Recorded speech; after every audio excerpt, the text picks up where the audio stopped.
શિવ કથાકાર દ્વારા કડકડતી ઠંડીમાં ગરીબ મધ્યમવર્ગીય પરિવારને ધાબળા વિતરણ કરાયું.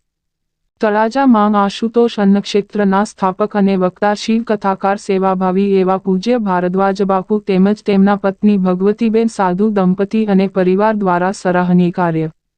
તેમના દ્વારા ગરીબો અને મધ્યમવર્ગીય પરિવારને કડકડતી ઠંડીમાં દરરોજ વહેલા સવારે ધાબળાનું વિતરણ કરી રહ્યા છે. તળાજા માંગ ઝૂંપડપટ્ટીમાં તેમજ તળાજા આસપાસ ગામડાઓમાં રાત્રે તેમજ વહેલી સવારે ઠંડીમાં તૂટવાતા બેરોજગાર ગરીબ મધ્યમવર્ગીય પરિવાર પાગલ ભિક્ષુકને સ્વયંમાં દંપતી ધાબળા ઓઢાડી આશીર્વાદ પ્રાપ્ત કરી રહ્યા છે. શિવકથાકાર ભારદ્વાજ બાપુએ જણાવેલ કે ધાબળા વિતરણ સહિત સેવાભાવીઓ અને દાતાઓનો સહયોગ મળતો રહે છે. તેમજ સ્વયંસેવકો પણ ભારે જહેમત ઉઠાવી રહ્યા છે નું જણાવેલ. કથાકાર ભારદ્વાજ બાપુ અને પરિવાર દ્વારા તળાજામાં આશુતોષ અન્નક્ષેત્ર છેલ્લા ઘણા વર્ષોથી ઝૂંપડપટ્ટીમાં ગરીબ મધ્યમવર્ગીય નિરાધાર લોકોને નિયમિત ભોજન પહોંચાડે છે. સાથે સાથે જીવન જરૂરી વસ્તુ પણ વિતરણ કરે છે. ભારદ્વાજ બાપુએ વધુમાં જણાવેલ મુજબ 4 દિવાલો વચ્ચે આપણને પણ ઠંડી ધ્રુજાવી દે છે.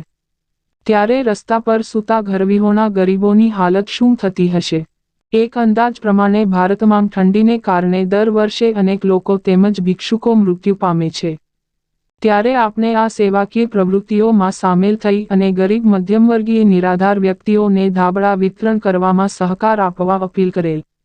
સેવાભાવીઓ દાતાઓ આ સંસ્થામાં ધાબળા આપવા માંગતા હોય, સેવાકીય પ્રવૃત્તિઓમાં સામેલ થવા માંગતા હોય તો 9979 34 34 34 પર સંપર્ક કરવા જણાવેલ.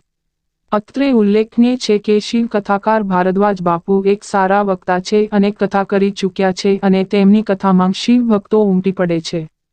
તેમજ કથાકાર ભારદ્વાજ બાપુ તેમના ધર્મપત્ની પરિવાર સેવકો દ્વારા તળાજામાં સુંદર સેવાકીય પ્રવૃત્તિઓ કરી રહ્યા છે. રિપોર્ટ કમલેશ ઢાપા સાથે અલ્પેશ ચૌહાણ.